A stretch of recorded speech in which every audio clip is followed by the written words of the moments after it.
as a general matter, I love much of what he says. He does, with some regularity, say something ridiculous enough with the same confidence he says all of the good things that I perceive a real problem with what he's doing. Can you give me an example of one of those, just for? Well, I mean, did you see his event with Matt Dillahunty? Did you see that? I didn't see it, but I know a lot of people have been talking about it. Yeah, that's worth watching. But and again, I'm hoping. My hope is that we can make progress in these conversations where we don't get stuck just having a knockdown, drag out over things like the points I'm going to raise now. Because, but by the way, real quick, for the record, I'm more than happy to tell you, like, he, I think, is in that same exact spot. He wants it to be fruitful and friendly and all of those things, which I think goes back to what we talked about, an hour ago, about just the way we all relate to each other. Right. But I mean, he'll confidently say things like, atheists aren't really atheists. I mean, like there's a real atheist is a psychopath who murders people. I mean, so those people have existed, but someone like Sam Harris or Richard Dawkins, or he said this directly to Matt Dillahunty in this case, they're not. They only think they're atheists. They're not really atheists. They have a God that's functioning in their life, and they're just not acknowledging it, right? And again, it comes back to this historical claim that we all grew up in the West. We all just got our ethics and our theology without ever naming it. We got it in the water, right? And so any sense you have of what is good and worth doing, any sense you have of value, just the reason why it would be bad to murder somebody, the reason why you don't have to think that through from first principles every day, and you can just navigate this social space with other people in the West, it's because you are just fundamentally dependent on these stories, this tradition, right, and this God. And he's very, I don't know what the steelman interpretation of what he's actually doing is here, but to my eye, he's very either evasive or non-committal about what he means by God. But he's however he's using the word, he's not making a clear claim about what he believes.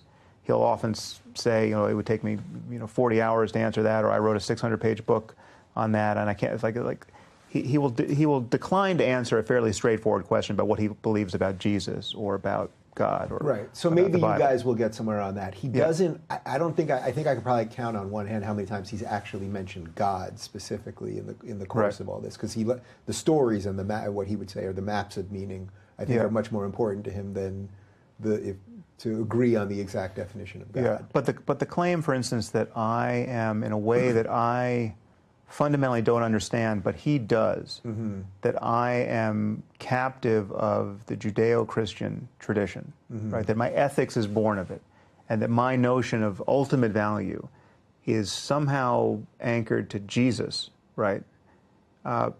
I mean, that is just so preposterous as to be unarguable, right? But Shapiro would take a similar argument, just not related to Jesus, though. I think he would say something similar, well, right? Because my mother was Jewish, presumably he would think I'm, Jewish rather than Judeo-Christian, right? Right. Or that he would say that your Enlightenment values. I mean, I think when I've done this with him, he would say, if I say, well, all the goodness in me, the things that I believe in, the moral principles that I believe in are really Enlightenment values, he would say, well, you really have to dial it back to where it's not proving the point he thinks he's proving with it, right? So it's, but these are like points of confusion that I think we could get past in 5 minutes, but it's also possible that he's going to dig in for 2 hours on this, and then we'll have 3 more events to do, and I'm not sure what the hell's going to happen. So, but I really hope to make progress with him, because again, I think what he's doing is very interesting on other fronts, and what he's exposed is a real need, a real hunger for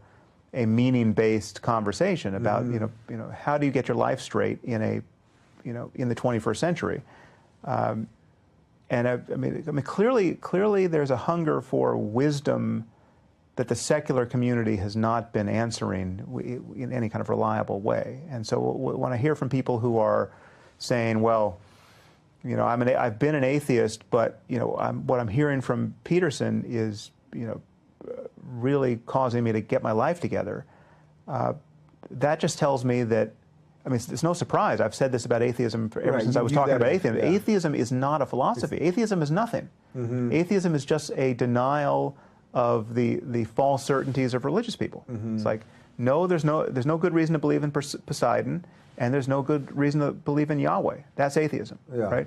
So atheism doesn't give you anything that makes you live a meaningful life, and that's not. But the thing is, contra Peterson, that's not a knock on atheism. That's all the atheism. Atheism is just not being convinced by the bad evidence and arguments put forward by religious people.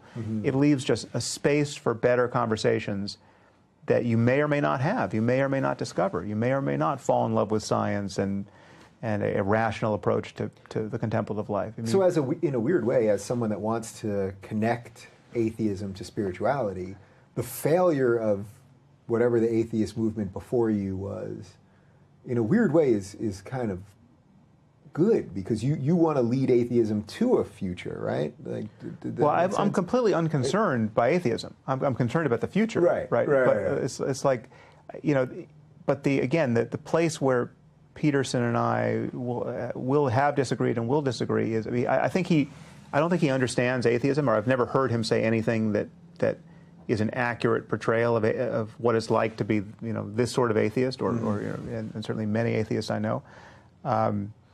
Sort of reframing your experience. Yes, but the truth is, you can do that with stories that you know to be bullshit. Like you can do that with Batman. Well, I'm telling you. I mean, I know Star Wars isn't a true story, but it has. No, but I mean, but you could decide, like, I'm gonna get up each morning and think of myself as Luke Skywalker. Like, you know, you're not Luke Skywalker. Well, you know, Luke Skywalker was invented by someone who in your lifetime. Right, so there's no some deep thing going back to our DNA, right? It's just Luke Skywalker, and you can do it. And perhaps, you know, perhaps Jordan would want to say, well, no, Luke Skywalker does go back to the DNA, because Joseph Campbell was really in touch with these ancient myths, and it was Joseph Campbell who gave George Lucas all of his, you know, story structure. Okay, leave it aside. You could do it with You pick the most preposterous character you want that could still conceivably be inspiring. You know, Spider-Man, right? You could get up tomorrow and say, I'm just going to view each situation of the day that I encounter through the lens of, what would Spider-Man do? You know, how would Spider-Man act here? I'm walking into a Starbucks, right? I feel sort of vaguely neurotic, right? I'm about to meet the barista, and I'm like, you know, having trouble making eye contact, right? I'm the same neurotic person I was yesterday. But how would Spider-Man do this, right? Like, and how would you know, if I knew that I could just take down everyone in this place if I wanted to, and I could shoot a web and fly over a building, right? If I knew that about myself, how would I navigate each subsequent moment here? The truth of the matter is, that changes your psychology. You can do it with total fictitious bullshit, right? It's a trick. It's a mind hack, right? That's the same game, right? It doesn't require, and it doesn't require Jung to be right about the collective unconscious. Now, you could say, well, it only works if there really is something at the, you know, the substrate layer that is ancient and spooky. I mean, that's an empirical claim that, you know, may be unfalsifiable or may be worth debating. But the reality is that stories have power, even if and some stories have more power than others, right? And we can talk about, you know, what makes a certain story more compelling, or structured in a way that's more compelling. But the reality is that the mind is plastic to a remarkable degree, and our persistence in having the same mediocre experience we had yesterday is a kind of habit, and you can create other habits that are more inspiring and more useful. And yes, it is totally possible to use some traditional framework to do that, or some weird cultic framework. I mean, someone can invent a new operating system, and, you know, and call it Scientology, or call it whatever, and gather acolytes in that context. And even and this is how weird our circumstance is. You can have a malicious fraud doing that, someone like L. Ron Hubbard, who's just clearly a con man, right? And people can derive genuine benefit from it. It's not like every Scientologist is wrong about the benefit they got from Scientology. It's clearly they're not, right? It wouldn't persist to the degree that it has if everyone's just having a bad time and seeing no benefit ever, right? It would be over in a day.